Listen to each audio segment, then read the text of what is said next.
आखिरकार रानी, तुम किस चीज़ का बदला ले रही हो? क्यों तुम हाथ धो के पीछे पड़ चुकी हो उन मासूम बच्चियों के? मुझे तो इस चीज़ की समझ नहीं आती है। और ऊपर से अफ़सोस की बात ये है कि साकिब का दिमाग तुमने बुरे तरीके से ख़राब कर दिया है। लेकिन साकिब अपनी बहनों से वाक़ई में बहुत प्यार करता है। बस रानी के जाल में फँस के ये सब कुछ हो रहा है। लेकिन जब ये भूत उतरेगा तो ऐसा हश्र रानी का किया जाएगा कि रानी याद रखेगी, क्योंकि अभी उसको समझ ही नहीं आ रही कि उसने कितना बड़ा गलत काम कर दिया है। वो अरहम के खिलाफ करके साकिब का दिल जीतना चाहती है और उसको बताना चाहती है कि उसे कितना एहसास है उसका, और वो जो कुछ भी कर रही है सिर्फ और सिर्फ उसकी सास की खातिर कर रही है। और उसको बताने की कोशिश कर रही है कि वो वाकई में बहुत ज़्यादा उससे प्यार करती है। लेकिन उसकी बहनों को उसकी कोई परवाह नहीं, बल्कि वो साफ साफ कहती है कि देखो, तुम्हारी बहनों को तुम्हारी कोई परवाह नहीं है और वो कभी तुम्हारी सगी नहीं हो सकती हैं, और तुम्हें ये बात अब समझ जानी चाहिए। जिसको सुनकर साफ साफ कह देता है साकिब कि देखो, वो तो अपने घर की होने वाली है और मैं चाहता तो यही था कि वो भी अपने घर की हो जाए रिदा।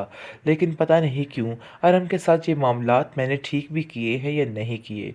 ज़रूर इस बात के लिए कहता है कि देखो, आप तुम यानी कि अपनी जंग की खातिर दूसरों की ज़िंदगी क्यों तुम दांव पे लगा रही हो?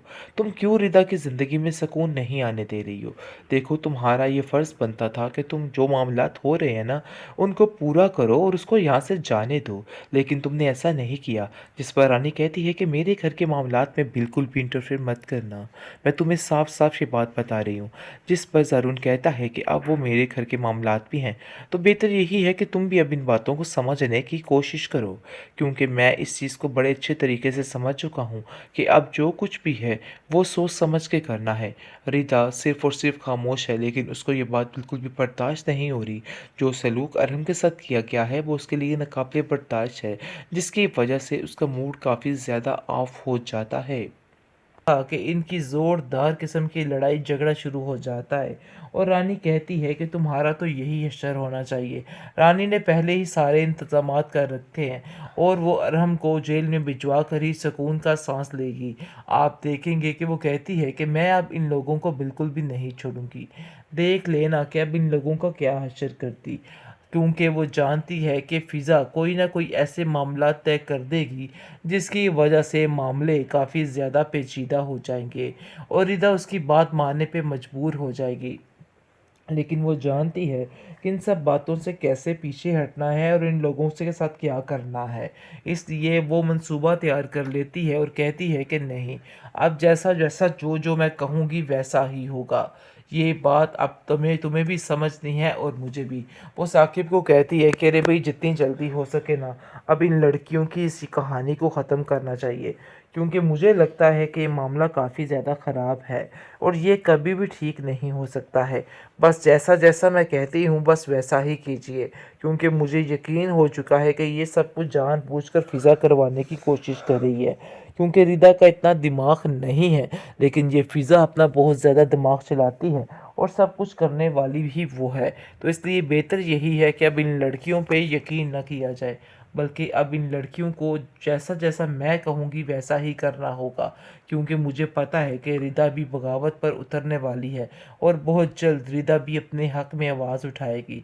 इसलिए वो फ़ैसला कर लेती है कि बस अब जितनी जल्दी हो सके इनके फ़र्ज़ों को अदा करके इनको यहाँ से रुखसत करूँ, ताकि उसकी ज़िंदगी सुकून से आ सके। क्योंकि वो जानती है कि जिस दिन साकिब के ऊपर इस रानी का भूत खुल गया, रानी की सारी असलियत खुल गई, तो रानी के पास सिवाय नदामत के और कुछ भी बाकी नहीं रहेगा। बस इसी खौफ से वो फ़िज़ा को इस घर से बाहर निकालना चाहती है। आखिरकार रानी अपनी चालों में पूरी उतर चुकी है। जो कुछ वो चाहती थी वैसा वैसा ही हो रहा है। वो जिस तरीके से ज़ारून को अपनी मुट्ठी में करके ये काम करवाना चाहती थी, लेकिन आज ऐसा ही हुआ।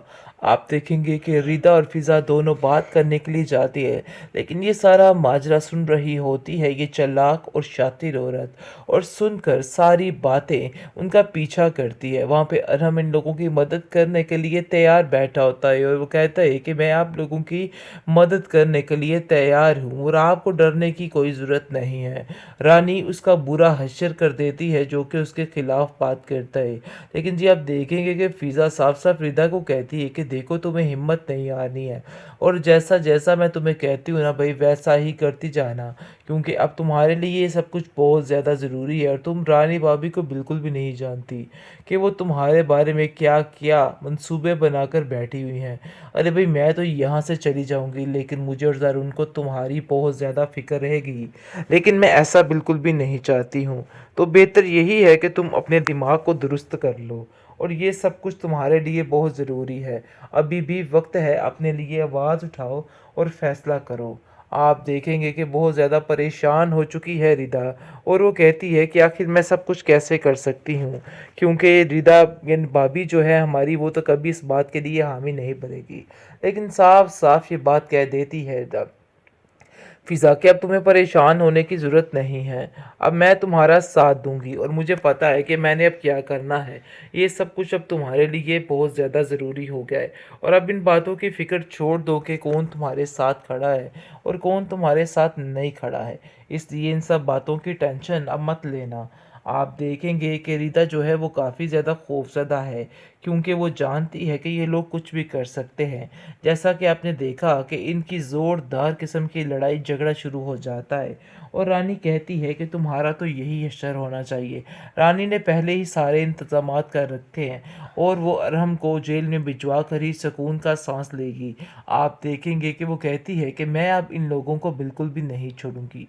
देख लेना कि अब इन लोगों का क्या हश्र करती, क्योंकि वो जानती है कि फ़िज़ा कोई ना कोई ऐसे मामला तय कर देगी जिसकी वजह से मामले काफ़ी ज़्यादा पेचीदा हो जाएंगे और रिदा उसकी बात मानने पे मजबूर हो जाएगी। लेकिन वो जानती है कि इन सब बातों से कैसे पीछे हटना है और इन लोगों से के साथ क्या करना है।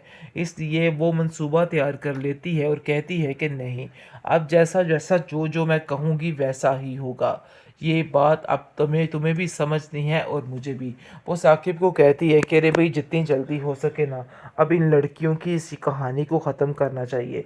क्योंकि मुझे लगता है कि ये मामला काफ़ी ज़्यादा ख़राब है और ये कभी भी ठीक नहीं हो सकता है।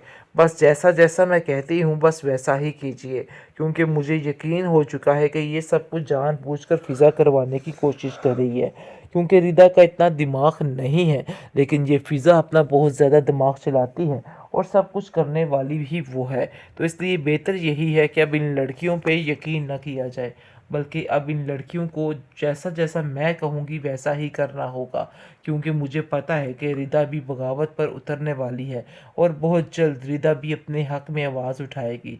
इसलिए वो फ़ैसला कर लेती है कि बस अब जितनी जल्दी हो सके इनके फ़र्ज़ों को अदा करके इनको यहाँ से रुखसत करूँ, ताकि उसकी ज़िंदगी सुकून से आ सके। क्योंकि वो जानती है कि जिस दिन साकिब के ऊपर इस रानी का भूत खुल गया, रानी की सारी असलियत खुल गई, तो रानी के पास सिवाय नदामत के और कुछ भी बाकी नहीं रहेगा।